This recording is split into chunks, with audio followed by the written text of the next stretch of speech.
Netanagri is brought to you by Pagar Khata. Download the app now. मालिक, क्या इस बार भी लेट होगा पगार? पप्पू का, राजू का, छोटू का, सबके पगार का हिसाब करेगा तेरा मालिक मिनटों में। वो कैसे? पगार खाता के आकर्षक फीचर्स के साथ, क्योंकि स्टाफ खुश रहेगा तभी तो बिजनेस आगे बढ़ेगा। आज ही पगार खाता डाउनलोड करें। अगर आपको पता चले कि ये नेता नगरी का पहला विषय है।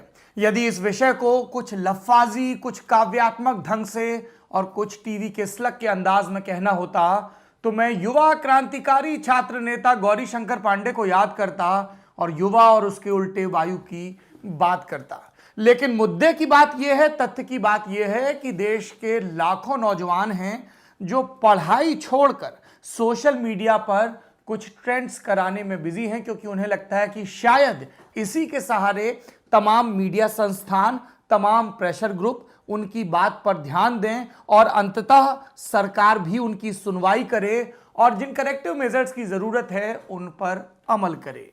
बात सिर्फ प्रधानमंत्री नरेंद्र मोदी को लक्ष्य करके चलाए गए कुछ हैशटैग्स की नहीं है कि मोदी रोजगार दो, मोदी जॉब दो। बात उन सारे राज्यों की है जहां पर अलग अलग दलों के हुक्मरान बैठे हैं और जैसे सबके कान मुंदे हुए हों।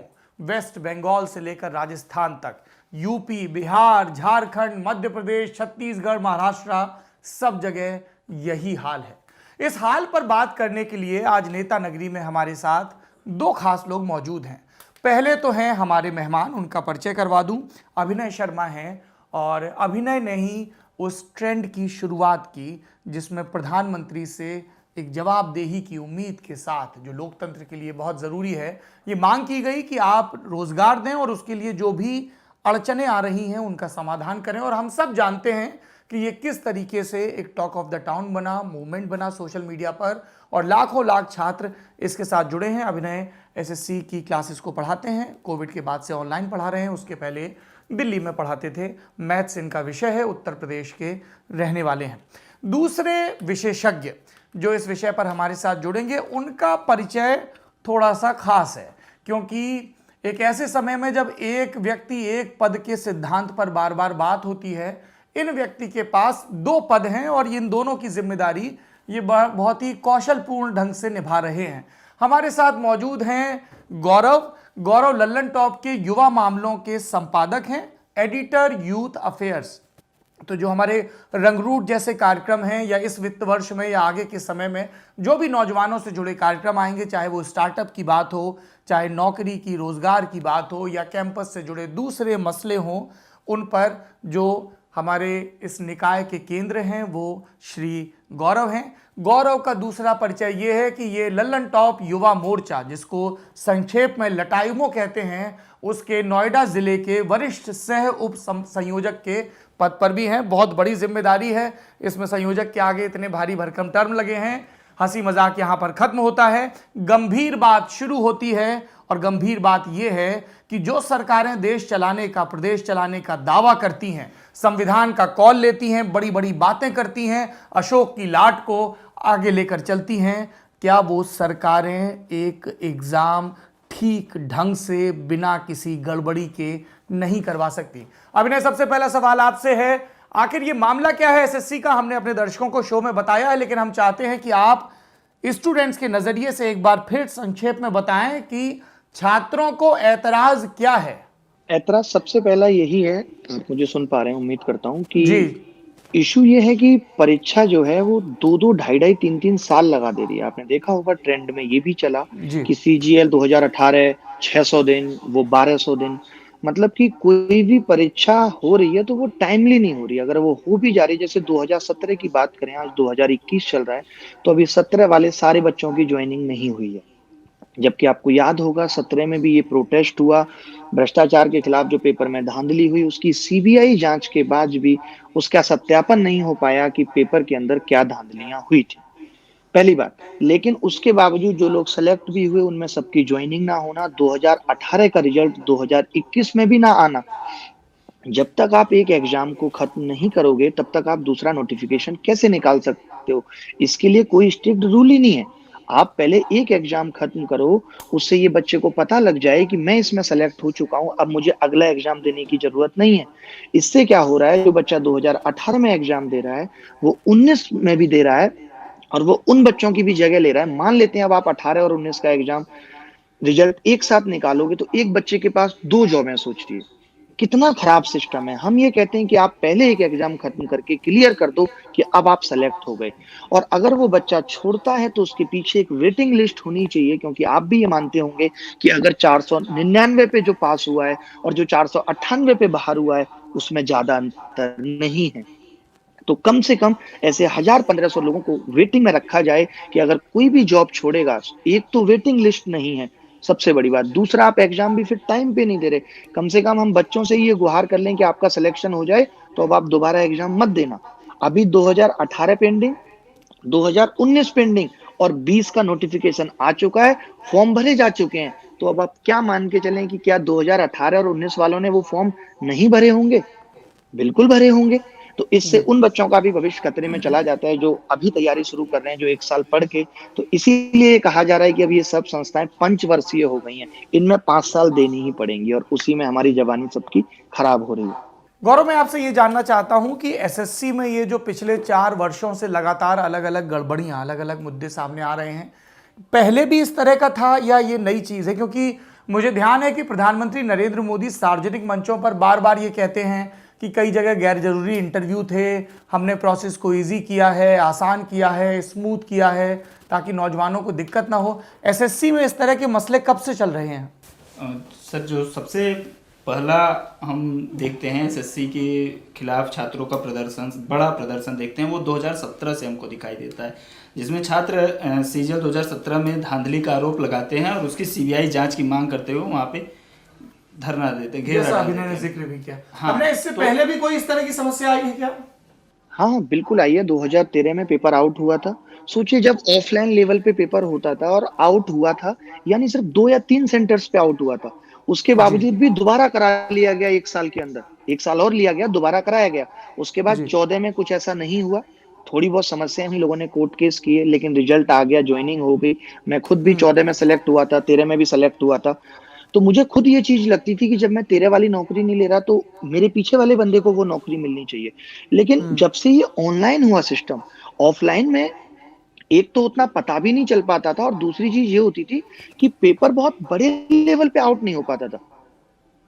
अब ऑनलाइन जब से हुआ है तब से ये कई तरीके के ट्रेंड आ गए कि किसी और की जगह बैठ के कोई और एग्जाम दे रहा है। जैसे आप देख रहे होंगे रेलवे, तो ऑनलाइन होने के बाद समस्याएं ज्यादा बढ़ती हुई दिख रही हैं कि पेपर अब मास लेवल पे आउट हो रहा है। नए नए तरीके निकाले जा रहे हैं कि मेरी जगह कोई और बैठ के एग्जाम दे रहा है, क्योंकि इसमें सारा खेल लिंक का है। जैसे मैं आपसे लिंक के थ्रू जुड़ा हूं, तो इसमें भी वही है कि डिजिटलाइजेशन होने से अगर स्ट्रिक्टनेस नहीं बढ़ेगी तो ये चीज और खतरनाक हो सकती है, इसमें भ्रष्टाचार और ज्यादा बढ़ सकता है।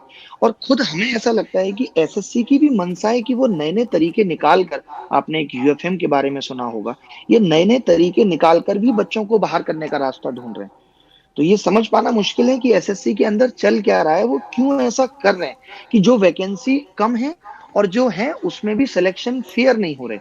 अभी जो मामला, जिससे ये मामला उठा, मैं ये आवाज लगातार उठा रहा हूँ बेरोजगारी के खिलाफ, क्यों अभी हमें इतना उठाना पड़ा, मैं आपको एक छोटे से एग्जांपल से जल्दी से समझाऊंगा कि मैं 3 शिफ्ट में एक रेस कराता हूँ। ठीक है, मैंने रेस का टारगेट दे दिया, 200 मीटर आपको दौड़ना है। पहले वाले में जो टॉप आया वो 180 मीटर ही दौड़ पाया दिए हुए टाइम लिमिट में। ठीक है, दूसरे वाले में क्या हुआ कि बहुत गर्मी में दौड़ाया हमने उसको, तो वो 150 ही दौड़ पाया। तीसरे में जब हमने दौड़ाया तो इतना अच्छा मौसम था कि एक बंदा टाइम से पहले ही 200 मीटर दौड़ गया। अब क्या नॉर्मलाइजेशन ये कहता है कि जो टॉपर्स हैं उनको इक्विवेलेंट कर लिया जाए, 140 को 160 के बराबर मान लिया जाए और 200 को भी मान लिया जाए। इस केस में क्या होगा, एवरेज मार्क्स जब निकालेंगे कि 140 वाले के बढ़ जाएंगे, 150 वाले के बढ़ जाएंगे और 200 वाले के कम हो जाएंगे। समझ रहे हैं आप? तो जिसने टाइम लिमिट से पहले 200 दौड़ लिया, आप उसके कम कैसे कर सकते हो? अगर आपको ये पता था कि वो ज्यादा दौड़ सकता है तो आप टाइम लिमिट बढ़ा सकते थे। आप उसकी एबिलिटी ये कैसे बता सकते हो कि वो 200 ही दौड़ पाता? क्या पता वो और ज्यादा दौड़ जाता अगर आप कहते तो। आपने उसको कहा ही 200 था, इसलिए वो टाइम लिमिट में 200 दौड़ पाया। तो उसके आप कुल मिलाकर ये कह रहे हैं कि ये जो नॉर्मलाइजेशन का प्रोसेस है, जिसमें अलग अलग स्टूडेंट्स को अलग अलग सेट मिलते हैं, और फिर उन्होंने नॉर्मलाइजेशन के नाम पे ये कह दिया कि ये 2 मुश्किल पेपर थे, ये आसान था, इस पेपर में फॉल्ट है। मेरे ख्याल से आज की तारीख में सबसे बड़ा पॉइंट ऑफ कॉन्फ्लिक्ट यही है अभिनय। यस यस, बिल्कुल बिल्कुल। 200 मार्क्स आने वाले के मार्क्स कम कर देना, ये कहते हुए कि आपका पेपर इजी था। उसने नहीं कहा था आप पेपर इतना इजी बनाओ, वो तो ये कह रहा है कि मैं आधा घंटे में करके बैठ गया था, अपॉर्चुनिटी नहीं थी 300 लाने की। बिल्कुल। ये बताइए एक आखिरी सवाल, और फिर मैं अपने साथियों की तरफ बढ़ूंगा ताकि वो भी अपने हिस्से के सवाल पूछ सकें। जब ये सब आप लोग कैंपेन रन कर रहे हैं तो एसएससी का कुछ जवाब नहीं आता है कि हजारों लाखों छात्र विरोध प्रदर्शन कर रहे हैं, सरकार की एक संस्था की क्रेडिबिलिटी पर इतने गंभीर सवाल उठ रहे हैं, इसके बावजूद कोई सुधारवादी कदम नहीं, कोई रिस्पॉन्स नहीं। 6 महीने पहले ये जब किया था तो आया था। अभी क्या लगा ना कि लोग ये सोच रहे हैं कि अगर हम इनके ट्विटर कैंपेन पे जवाब देंगे तो ये ट्रेंड बन जाएगा। आप समझ रहे हैं सरकार की मंशा या एसएससी की मंशा ये है। वरना एक बहुत छोटा सा काम था कि #CGL 2019 मार्क्स चला, आप एक नोटिफिकेशन डाल के कह सकते थे 8 दिन में रिजल्ट बता देंगे। और ऊपर से सरकार ने कहा हुआ है कि हम सीईटी ला रहे हैं। आप एक छोटे छोटे इंस्टीट्यूट जो अलग हैं, एसएससी, रेलवे, ये अपने एग्जाम ठीक तरीके से नहीं करा पा रहे हैं 4-4 5-5 महीने में। आप एक साल में 2 सीईटी कैसे कराएंगे? तो हमें शिकायत यही है कि सरकार जो हमें बता रही है कि हम ऐसा कर रहे हैं, उसकी प्लानिंग क्या है? क्योंकि अब सरकार की प्लानिंग पे हमें भरोसा नहीं रहा। मुद्दा ये है। अभिनय, आप जैसे बता रहे थे कि जैसे 2017 से एक तरह से एम्पलीफाई होता है मूवमेंट, लेकिन प्रॉब्लम पहले से है। 2013 का भी आपने उदाहरण दिया जब पेपर आउट हो गया था। मैं समझना चाहता हूं कि जो सोल्यूशन प्रेजेंट किया गया सरकार की तरफ से कि वो एनआरए लेके आएंगे, और बहुत गाजे बाजे के साथ में ये हुआ कि अब ये रिक्रूटमेंट को रेवोल्यूशनाइज कर देगा। कितना रेवोल्यूशन ले आई है सरकार इन 6 सालों में रिक्रूटमेंट प्रोसेस में? मैं अभी केंद्र की बात कर रहा हूँ। मैं ये कह रहा था कि आपने कहा कि सीईटी या जो एनआरआई की आपने बात की वो कितना % प्रभावी होगा, तो आजकल के प्रोसेस को देखते हुए, पिछले 8-9 सालों के एनालिसिस को देखते हुए तो नहीं लगता कि वो 1% से ज्यादा प्रभावी होगा।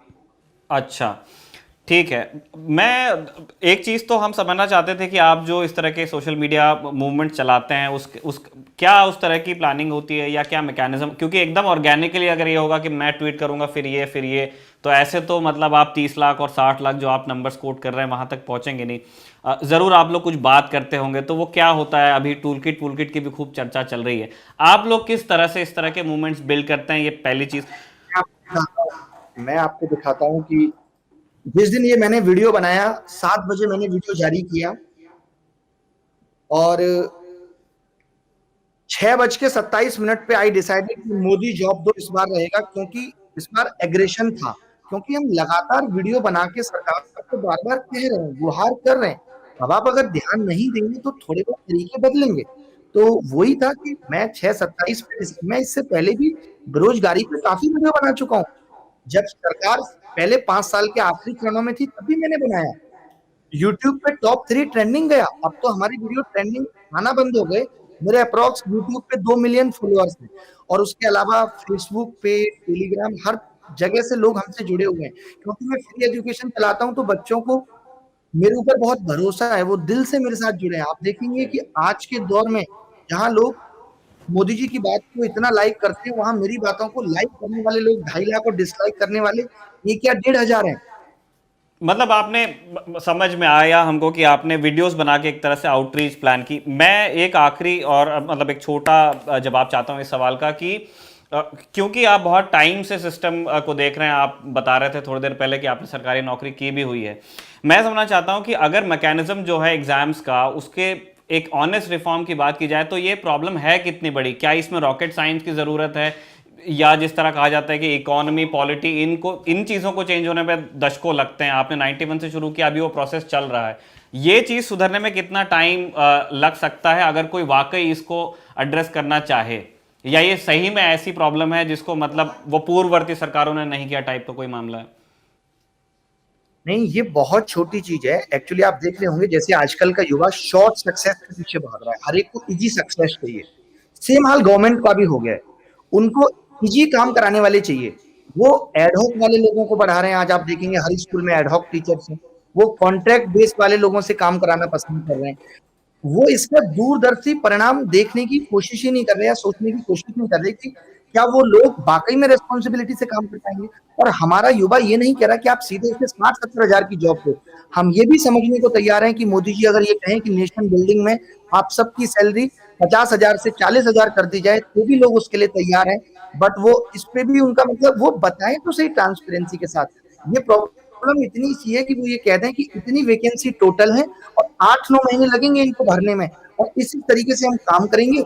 वो हर बात को अपनी मन की बात में लोगों का दिल जीतते हैं हर बात पे। कोरोना काल में उन्होंने कितने लाइफ की लोगों का दिल जीता, तो क्या वो 8-9 साल से सरकार में अब तक रोजगार पे चर्चा भी नहीं कर सकते? वो बताइए आप। एक सांसद के संसद भवन से जाने पे मोदी जी का दिल पिघल सकता है, मोदी जी इमोशनल हो सकते हैं, और आज मिलियन ट्वीट एक युवा ने करके इस देश में और मोदी जी का दिल नहीं पिघला? बताइए आप। अभिनय, मेरा आखिरी सवाल आपसे ये है, आपका रोष समझ में आ रहा है, राज्यों की क्या स्थिति है सरकारी इम्तिहानों को लेकर? सेम यही हाल है। इस कैंपेन से पहले ऑलरेडी 3 राज्यों में, राजस्थान में, गुजरात में, यूपी में लोग प्रोटेस्ट कर रहे हैं।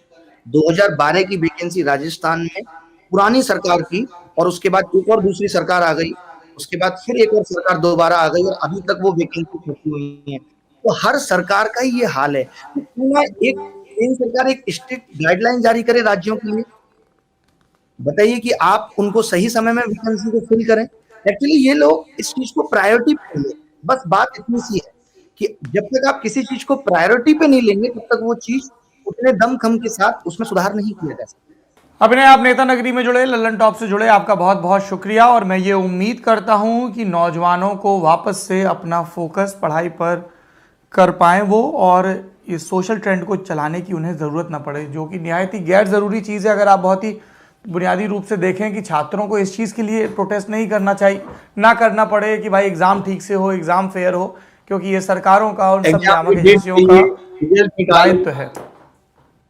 हम कभी खुद ट्विटर पे नहीं थे टीचर होके, हमें आना ही बच्चों के लिए पड़ा है। जी, बहुत बहुत शुक्रिया आपकी इस मुहिम के लिए, आपको शुभकामनाएं। गौरव, मैं आपसे जानना चाहता हूं, कई दफ़ा मैंने ये ट्रेंड देखा है, अलग अलग कॉलेजेस के स्टूडेंट्स हैं जो बल्क में ईमेल भेजते हैं, कभी छत्तीसगढ़ के किसी मेडिकल कॉलेज के, कभी यूपी की कोई भर्ती, कभी महाराष्ट्र के, और वो मैं मेल्स आप तक भेजता हूं, आपके पास आते हैं, और आप तो बीच में शायद इतने परेशान हो गए थे कि आपके नंबर पे कॉल बहुत आते थे। ये यूथ अफेयर्स जब आप देखते हैं, रंगरूट देखते हैं, किस तरीके के मेल आते हैं आपको, क्या समस्याएं हैं?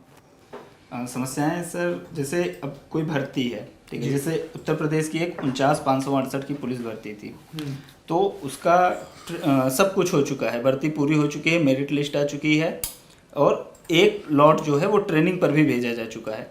लेकिन सरकार का ये कहना है कि हमारे पास अभी उतनी क्षमता नहीं है ट्रेनिंग कराने की, तो जो 49,568 भर्ती है 2018 की, उसका इस तरह से शेड्यूल किया गया है ट्रेनिंग कि वो 2022 में जाके पूरी होगी। मई 2022 में आखिरी लॉट को भेजा जाएगा ट्रेनिंग पे। तो उनका ये कहना है कि जैसे जब ट्रेनिंग के लिए जाते हैं तभी उनका मेडिकल टेस्ट होता है। तो उनकी समस्या ये है कि अगर अभी 2021 चल रहा है, मई 2022 तक अगर उनका कोई एक्सीडेंट हो जाए या उन पे मारपीट हो जाए, कोई FIR हो जाए, या उनका ये भी कहना था कि कई बार लोग देखते हैं कि इसका नौकरी रुक जाए किसी तरीके से, तो इसको जो है फंसा दो किसी चीज़ में।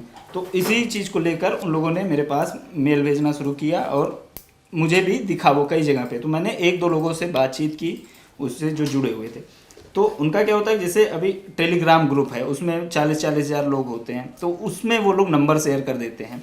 अब उसमें जब आपका नंबर चला जाता है, फिर वो व्हाट्सएप पे कॉल आएगा आपको, वैसे भी कॉल करेंगे आपको, लगातार कॉल करेंगे, मैसेज करेंगे, इतना कि मतलब आप उससे ध्यान हटा ही नहीं सकते हैं, और वो लगातार चलता रहता है। अगर आपने स्टोरी कर दी, फिर वो कहेंगे कि आप वीडियो करिए, वीडियो कर देंगे, फिर आप कहेंगे इसको लल्लन टॉप शो में ले जाइए, फिर जब वो भी हो जाएगा, फिर यहाँ तक लोग करेंगे अब जो है अवस्थी जी जो हैं मुख्य सचिव हैं, गृह सचिव हैं, उनका इंटरव्यू के लिए उनसे पूछिए कि क्यों नहीं हो रही है भर्ती।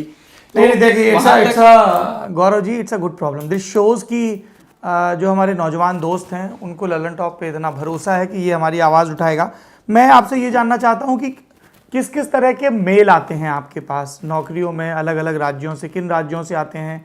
मैं तो उनकी भाषा भी देखता हूँ, कई बार मैं देखता हूँ कि वो सेंडर का नाम सिर्फ बदला होता है, एक ही मेल होता है जो सब लोग भेजते हैं, और मतलब किसी दिन मेल बॉक्स खोलता हूँ, वो जो ऑफिशियल एकदम से 50-60 मेल पड़े होते हैं एक ही जैसे। और उसमें जो है फर्जी मेल आईडी भी होती है, मतलब एक वही जैसे होता है ना, उनका ग्रुप होता है व्हाट्सएप ग्रुप, तो उसमें वो लोग मेल कॉपी कर, जो कंटेंट होता है अपना कॉपी कर देते हैं और वही कंटेंट व्हाट्सएप पे भी आपको भेजेंगे, वही कंटेंट आपको जो है मेल भी करेंगे और कॉल भी करेंगे। अगर आपको ना, आप उनसे कहिए कि ठीक है आप मुझे कुछ डॉक्यूमेंट्स भेजिए इससे रिलेटेड जो आपके नोटिफिकेशन, तो उसमें भी वही कंटेंट वो लोग भेज देते हैं। चलिए वो तो ठीक है, कंटेंट वही भेज देते हैं, लेकिन इस डेस्परेशन, इस हेल्पलेसनेस की वजह क्या लगती है आपको? पहले मैं ये जानना चाहता हूँ किस तरह के मेल आते हैं, किन किन नौकरियों के, भर्तियों के? जैसे मैं आपको बताऊं, मैंने आपको कल भेजा था शायद, मुझे कल ही ये मेल आया है जो मैंने आपको भेजा भी है। ये पहला मेल है बिहार बोर्ड परीक्षा में निष्पक्षता को लेकर। मोबाइल पर फ़ोन आया, फ़ोन करने वाले ने कहा बिहार बोर्ड से बोल रहे हैं, मेरी बहन जिसने 12वीं परीक्षा दी, केमिस्ट्री में फ़ेल होने की बात कहकर 2000 की मांग की, उसके पास मेरी बहन के सारे डिटेल्स थे। दूसरे ने कहा कि यूपीएससी में भी धांधली है, इस पर बात करिए। पिछले साल 2020 जनवरी में इंजीनियरिंग सर्विस एग्ज़ाम के प्रीलिम्स हुआ। हर साल उसमें सरकार के अलग अलग विभाग में एग्जीक्यूटिव इंजीनियर की पोस्ट में भर्ती होती है। इसमें मेजर डिपार्टमेंट इंडियन रेलवे होता है, लेकिन एक आरटीआई से पता चला कि दिसंबर में गवर्नमेंट ने इंडियन रेलवे को ईएससी से बाहर कर दिया। फिर तीसरा एग्ज़ाम आता है अंबेडकर यूनिवर्सिटी की तरफ से कि हम लोगों की फ़ीस स्ट्रक्चर ठीक नहीं है वगैरह वगैरह। इसी तरह की मेल आपको भी आती है? बिल्कुल सर, उसमें फीस स्ट्रक्चर भी होता है, उसमें फ़ीस ज़्यादा है ये भी होता है, उसमें ये भी होता है कि हमको रिजर्वेशन सही से नहीं मिल रहा है या जो भी चीज़ें होती है। उसमें यूपीएससी की भी बात होती है, उसमें ये भी बात होती है कि हमारे स्कूल के ग्राउंड में पानी भर गया है, आप जो है हमारे अलग अलग तरह की। तो जब आप इन मसलों को लेकर सरकार से बात करते हैं तो क्या होता है सरकारी अधिकारियों का रुख? Are they sympathetic, are they full of empathy? कई बार तो अधिकतर मामलों में तो यही होता है कि सर वो कोर्ट ये कह के मतलब बच निकलते हैं कि सर मामला कोर्ट में है, इस पे हम कुछ नहीं करना चाहते हैं। एक तो ये होता है। दूसरा मैं एसएससी का आपको बताता हूँ। एसएससी को मैंने कितनी बार कॉल किया है ये मुझे खुद भी नहीं याद है। मतलब कोई भी मसला होता है, जब भी मैं कॉल करता हूँ चेयरमैन ऑफिस में, चेयरमैन पीए जो होते हैं उनका नंबर, या एसएससी के जो चेयरमैन है उनका भी नंबर, जो इससे पिछले वाले थे उनको करीब मैंने 1-2 दर्जन 2 दर्जन तो कम से कम कॉल किया ही होगा, अलग अलग स्टोरेज को लेके। जब उनका टेन्योर ख़त्म हो गया उसके बाद तो मुझे नहीं पता था कि वो अब हट गए हैं। मैंने एक दिन कॉल किया, उन्होंने उठा लिया। पहली बार था ऐसा कि उन्होंने उठाया जब उनका टेन्योर खत्म हो गया तब, तो उन्होंने कहा कि अब तो मैं नहीं हूँ, बस। हाँ अब तो मैं नहीं, अब तो मैं नहीं। हाँ, इसके अलावा मतलब उससे पहले उन्होंने कभी नहीं उठाया।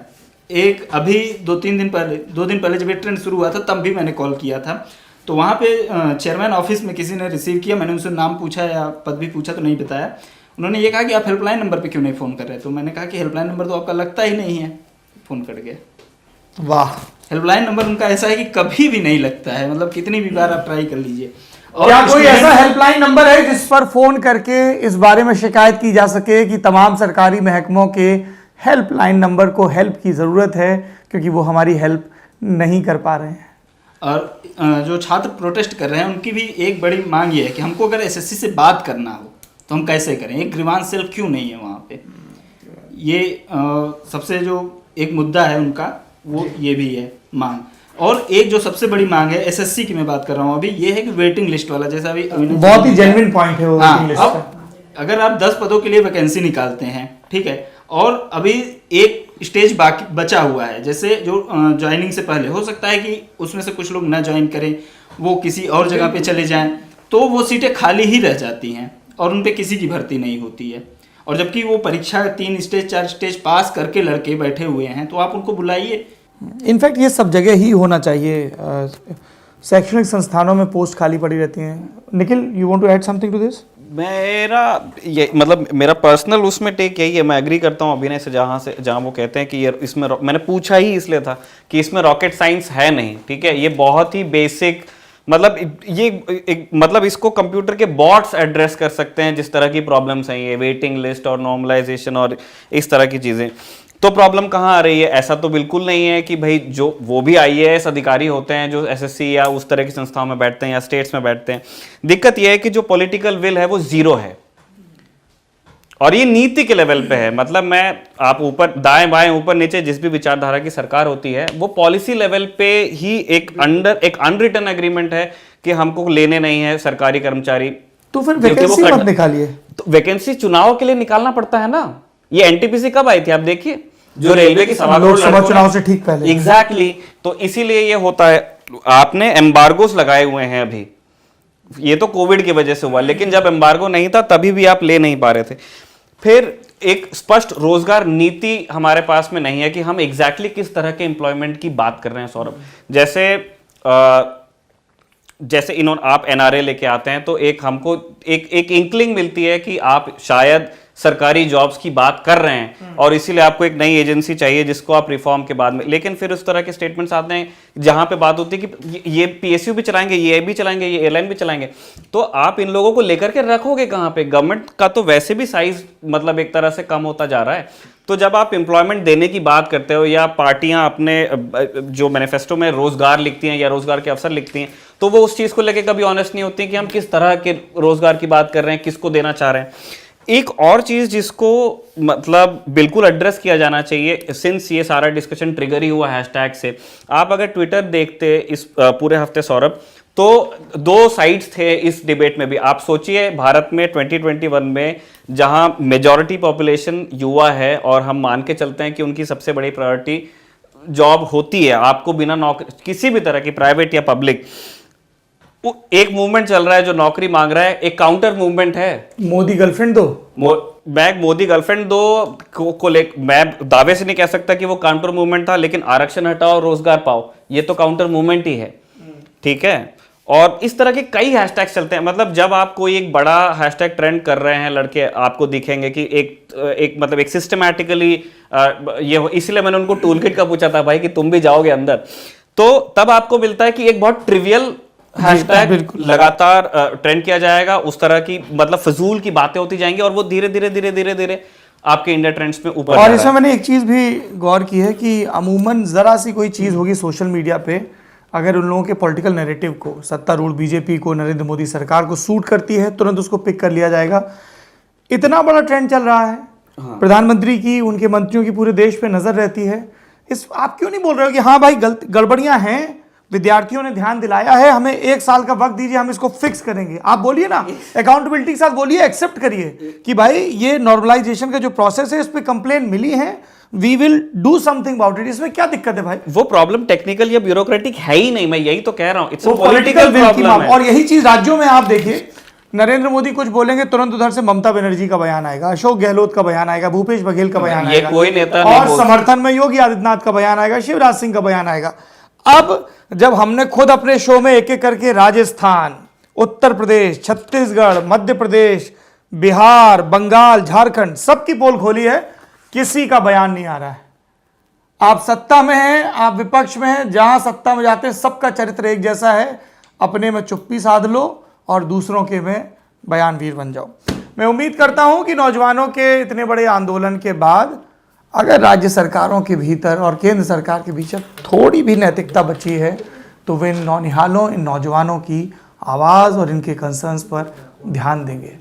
इन्हीं के दुरुस्त करने के लिए, इन्हीं के भविष्य को संवारने के लिए तो आप उस सत्ता पर, उस गद्दी पर पहुँचे थे, कम से कम बयानों में और मंचों में और पोस्टरों में और इश्तिहारों पर तो आप यही कहते हैं।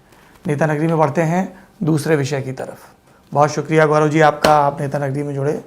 और परेशान मत होइए, जो नौजवान आपका फ़ोन नंबर डालते हैं अलग अलग टेलीग्राम ग्रुप पे, भैया ऐसा मत किया करो, लोगों का निजी जीवन भी होता है, ऐसे मत करिए। आप अगर ईमेल के ज़रिए लल्लन टॉप तक पहुंच रहे हैं तो आपकी आवाज़ भरपूर सुनी जाती है। मैं दूसरों की गारंटी नहीं दे सकता, लेकिन हमारे लिए आप प्राथमिकता नंबर 1 हैं, चुनाव से पहले भी, चुनाव के दौरान भी और चुनाव के बाद भी। तो आप गौरव जी को अपनी समस्याएं भेजते रहें, हम यथासंभव आपकी आवाज़ उठाने की कोशिश करेंगे।